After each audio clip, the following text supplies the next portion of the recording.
Facebook.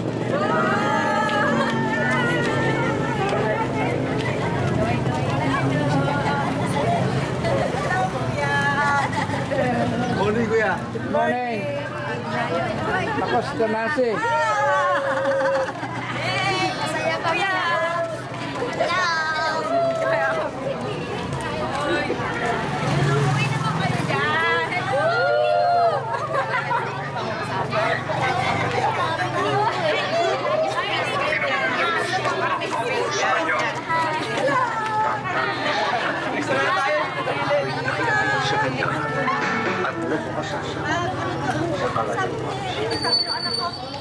Hello, National Bible Week.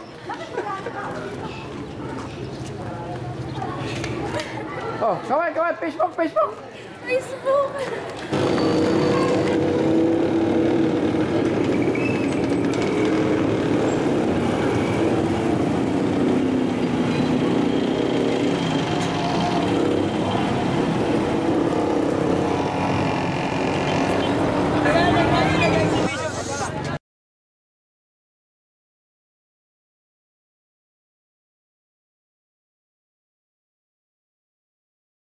Stop! Stop!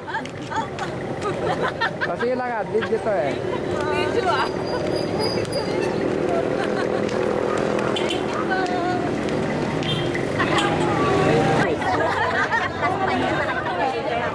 Hello! Yung video! Ayan na! Sa eksena. Dito. Sino mo kayo dyan? Vicky! Dito na ba?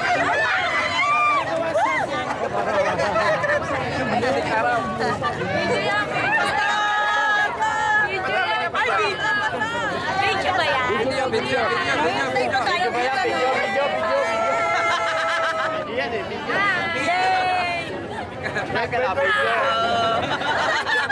Nagalaw na. Oh, di ba? Okay na.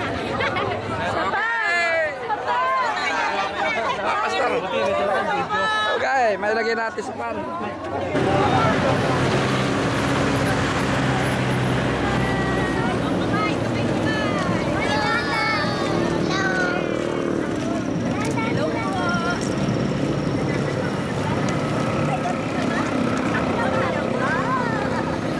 Sa CBN ito. Channel 7. Channel 7.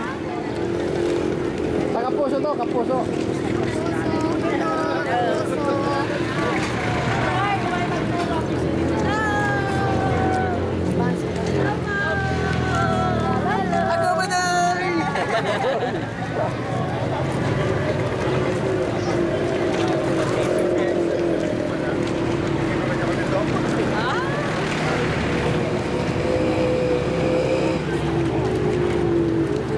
Kapuso. Las Vegas, ngayon Los Angeles. Fun in the Philippines! Hey!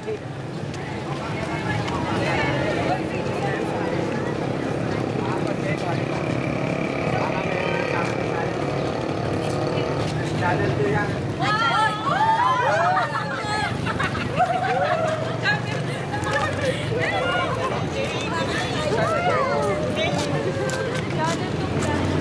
Channel to, Kapuso.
Wala. Anong dahilan nito?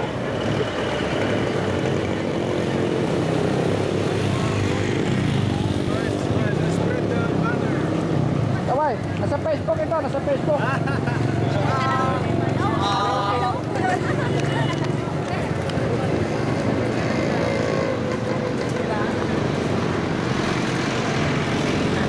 Oh, kaway kayo, kaway, kaway. Kaway. Happy face, happy face.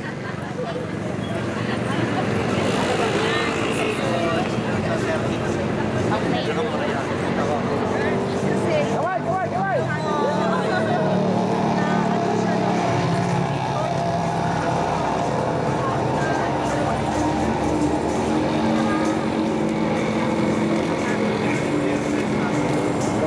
Oh, happy face, kaway.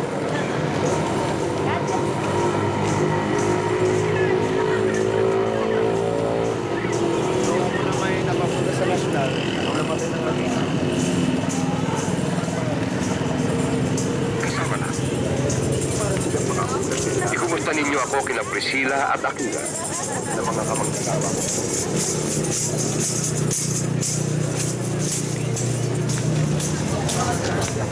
Ay magkaroon ng tamang pagkaunawa sa ating relasyon sa ating Panginoon. Marami po sa atin ay makadiyos. Ako po ay lumaking makadiyos. Subalit yung relasyon sa Diyos ay hindi ko po naiintindihan. Kaya sa pamagitan po ng aking limang daliri, Okay na to kay Val. ay kahit po kasaan kayo naroon, Okay, sasakay. tingnan nyo lamang po ang limang daliri. Salamat sa Diyos, buo pa daliri ko. Ano po? Sabihin mo sa katabi mo, salamat sa Diyos, buhay pa tayo. Kaya makinig ka sa sasabihin ni Pastor ngayong umaga. Eto po, maaring tayo po ay labas-pasok sa ating simbahan. No, subalit meron po tayong isang katotohanan na dapat maintindihan sa ating buhay. Ito po ang ating relasyon sa Diyos. Paano po tayo magkakaroon ng relasyon? Ito po, yung akin pong ilalaki, nakaturo po sa itaas. Ang itinuturo po ay langit. Ang langit po ay ibinibigay ng Diyos sa lahat ng tao. Mabait man, mabuti man, matuwid, makasalanan.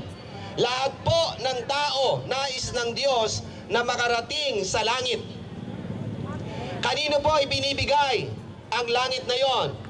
Ay ito po, sa pamagitan ng aking hintuturo. Nakaturo po sa inyo lahat. Ang langit ay ibinibigay po ng Diyos sa ating lahat na mga tao. At sa ating mga tao po, mayroong malaking problema. Nais ng Diyos na mapunta ang tao sa langit, subalit ang tao ay meron pong tatlong problema. Yun pong tatlong problema niya ay yung kanyang kasalanan. Kasalanan sa kanyang isip, sa salita at sa gawa. At dahil po doon, ang tao ay hindi karapat-dapat pumunta sa langit. Subalit dahil sa pagmamahal ng Diyos, ang ginawa po ng Diyos, eto po ang Diyos, yung ikatlong daliri, yung aking middle finger. Sa pagmamahal po ng Diyos sa tao, nais ng Diyos mapunta ang tao sa langit. Kaya ginawa po ng Diyos ang paraan, ang solusyon, para ang tao ay malunasan ang kanyang problemang kasalanan at mapunta siya sa langit. Ano po ang ginawa ng ating buhay na Diyos? Mula sa langit, pinananaog niya sa lupa ang kanyang anak na si Kristo Jesus. Tinubos ang kasalanan ng tao sa krus ng Kalbaryo, namatay, inilibing at nabuhay na maguli. Ibig pong sabihin noon, binayaran na ng Panginoong Yesus ang problemang kasalanan ng tao para hindi siya mapunta sa langit. Ano ngayon ang hinihingi ng Diyos sa tao patungkol sa kanyang anak na si Kristo Jesus? Napakasimple lamang po, mga taga-Imus. Ang hinihingi po ng Diyos ay ang pananampalataya. Pananampalataya kay Kristo Jesus na isinugo ng Diyos dahil sa pagmamahal sa tao para siya ay makarating sa langit. Ang maliit na pananampalataya po, kapag ginawa natin yon, itinuon natin kay Jesus na isinugo ng Diyos sa ating kasalanan, maaabot natin ang langit. natin ang langit. Kaya sa sino man po sa ating kalagitnaan na hindi nakatitiyak na kapag siya ay binawian ng buhay, ay pupunta ang kanyang kaluluwa sa langit. Ngayong umaga, maaaring pumapasok ka sa loob ng inyong simbahan pero hindi mo alam. Sino ka man, ngayong umaga sa iyong kinaroroonan, kinauupuan, kinatatayuan, kung nais mong magkaroon ng tamang relasyon sa ating Panginoong Jesucristo, humingi ka ng tawad ngayon sa Kanya. Sapagat ang sabi ng salita ng Diyos, kung ipapahayag mo ang iyong kasalanan, siya ay tapat at banal na patatawarin ka sa iyong kasalanan. Subalit hindi lang sapat na ipahayag mo at hingin ng tawad ang iyong kasalanan. Ang ikalawa mong gagawin, ipahayag ng iyong labi, hindi sa isip lamang o sa ipapahayag ng iyong labi pero taos sa iyong puso. Sapagat sinabi po sa Roma 10:9 at 10, kung ipapahayag ng iyong labi si Jesus na Panginoon at sasampalataya ka sa iyong puso na binuhay siyang muli ng Diyos sa mga patay, ay maliligtas ka. Sapagat ang tao'y nananampalataya ng puso sa ikatutuwid at ginagawa sa pamagitan ng pagpapahayag sa bibig sa ikaliligtas. Kaya napakahalaga pong ipahayag ng inyong labi ngayon. Tandaan niyo po itong araw na ito. Ngayon po ay January 23, Monday, 8 a.m. January 23, Monday, 8 a.m. At kung nakahanda na kayo ngayon, saan man kayo naroroon, ito po ay napakahalagang paanyaya ng Diyos sa inyo. Ano po, sa ating lahat. Kaya saan man nyo nakaupo, saan man kayo naroroon, kinatayuan, kinaupuan, sumunod kayo sa isang taimtim na panalangin.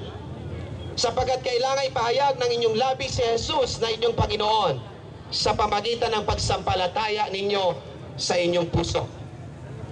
Tayo pong lahat ay manalangin. Kung wala ka pang tamang relasyon sa Diyos at hindi mo natitiyak pupunta ang iyong kaluluwa pag ikay namatay doon sa langit, ito